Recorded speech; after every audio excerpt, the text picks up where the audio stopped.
नोंखौ गोसोखांनानै गाबबाय थायो गोसोखांनानै स्कुलाव थाङाखै बाबायाबो गाबबाय थायो पापि माम्मि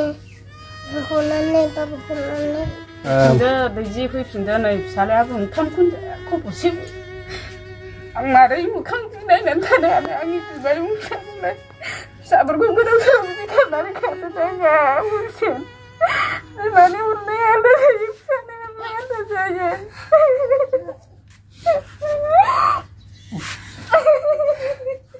बयनिसिमबो गोजोननाय जासिहरनाय थाबाय आङो ओरैबायदि गोब्राब लोमजानानै दंमोन ओमफ्राय दा इसोरनि अननायावहाय एसे मोजाङाव फैबाय आङो ओमफ्राय बेजों लोगोसे दायो आङो दंफैयो चिरां जिल्ला खैलामैला बिसिडिसिनि सिङाव थानाय खैरोगुरि गामियाव दा बेयाव मानो दंफैयो होनना बुङोब्ला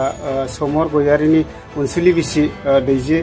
गयारिया बेबायदिनो गोमानानै दङ अन्थाव बाथाव उन्दै गथ'खौ गारनानै बियो अबे जायगायाव खारलांखो दा बेखौ मिथिया आरोना दा न'खरनि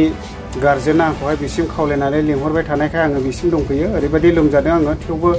आङो दंफैयो मोजां जाजोबाखैब्लाबो दा लोगोफोर भिडिअखौ नायलांनो हागोन बिथाङा मा बुङो एबा मा फोरमायहरो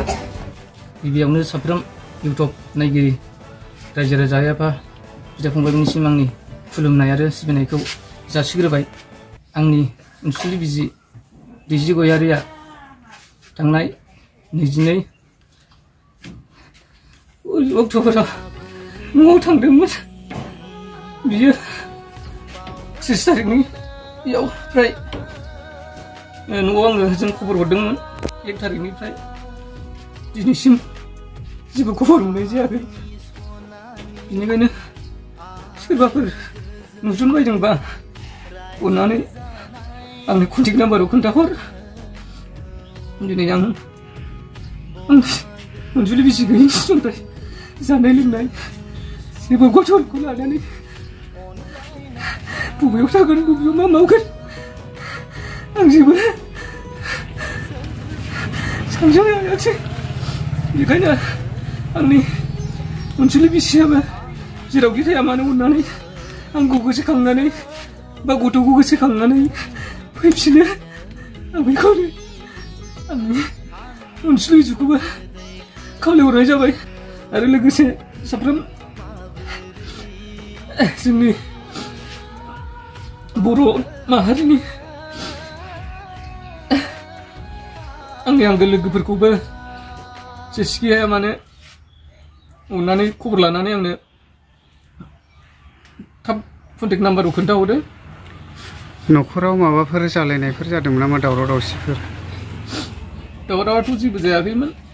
माने बैसागोनि उनाव बियो 22 तारिखसिमहालागै दंमोन ओमफ्राय जेनेबा नों थानाय समावहाय सोरजोंबाफोर फनफोर रायलायनाय मानाय नोङो सन्देहफोर दंमोन नामा जेनेबा सन्देहाथ' आङो सिगाङाव दंमोन नाथाय आंबो न'आव थानाय जाया फनखौ आङो होलाङो आंथ' लाखाया गंसेल'खा मबाइला ओमफ्राय आंबो फनखौ बारा रायलायनाय नङामोन दस्रायाव थांनाया बेयावबा रायलायो ना मेसेज गेलेयो आं जेबो उदिस मोनामोन ओमफ्राय नोंनि हिन्जावनि न'खरफ्राव नों खबर लाहरबाय जेनेबा औ आं लाहरदों बेयो इदिनखालि 22 तारिखआव जेब्ला 12थासोआव फिसालाखौ माने बेंकआव थांनो होननानै थगायलांनानै थांदोंमोन बेनिफ्राय 22 तारिखनिफ्राय 30 तारिखहालागै होजोंनि न'आवनो दंमोन आंबो खबर लाहरबाय थादोंमोन गावबो बिमानि फनजोंनो रायलायहरदों बेनिफ्राय आङो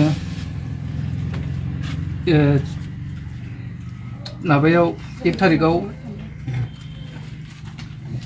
जब कार्डनि फैसा माने हाबदों मेम्बारा बिबाय थानायखाय आङो फैसाखौ बिबाय थादों माला फैगोन होनना बुंनायाव बियो माने र' 7 तारिखआव भट होबा थांगोन होननानै बुंदोंमोन ओमफ्राय बिनि उनाव 2 तारिखआव सोनानै हरनोसो नागिरबाय आरो बे फैसाखौ ओमफ्राय दा फैथ'नो नागिरालासिनो सोना हरनो नागिरनायाव आङो मानोथो सोनानै हरग्रोनांगौ नोंनो 7 तारिखआव भट होनो फैखागोनबा लाबोफादो होनना बुंदोंमोन आं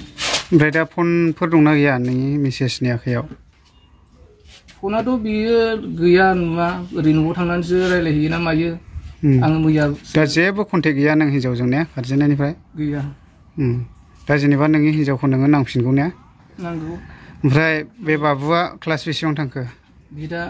नार्सारियावनो दंथ'यो माने जेरैहाय माने ओरैजाय फिसाला दं आरो फिसाय दं आंजोंनो लोगो आंनो फैबाय थायो बिसिनि न'आव दा बिसिनि दुखु जारलाखौ आं माने नुगासिनो दं आरो बिसोर गोबां दुखुजों गोग्लैसोनानै दं दैजि गयारि बेवाइफोर आङो बेवाइफोर लिंसिगोन ओमफ्राय नोङो जेरावखिया थाया मानो थाबैनो न' फारसे फैफिन मानो होनना बुङोब्ला नोंनि अन्थाव बाथाव गथ'नि मोखांखौ नायनानै नोङो थाबैनो फैफिनदो ओमफ्राय बेजों लोगोसे नोंनि हासबेन्डआबो बेबायदिनो जाया लोङा नोंखौ गोसोखांनानै बेबायदिनो हालाय हाफाय नागिरबायगासिनो दङ ओमफ्राय नै गथ'आबो ओरैबायदि गाबगासिनो दङ दाबो आंनि निजेस्व मेगनजों आं नुफैदों गाबगासिनो दंमोन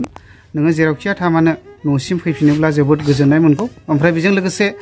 आइ आफा बिदा फंबाय बिब' बिनानाव बयनिसिमबो आं खावलायदों नैबे बेवाइफोरखौ जेरावखिया नङा मानो अननानैहाय खोन्थाहरोब्ला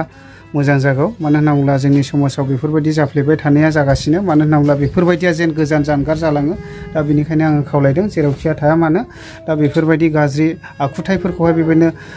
जायगा होआ दा आं बेखौनो फोथायनायजों खावलायदों ओमफ्राय बेजों लोगोसे बेवाइखौबो आं खावलायदों जेरावखिया थाया मानो प्लिज न'सिम फैफिननो थाखाय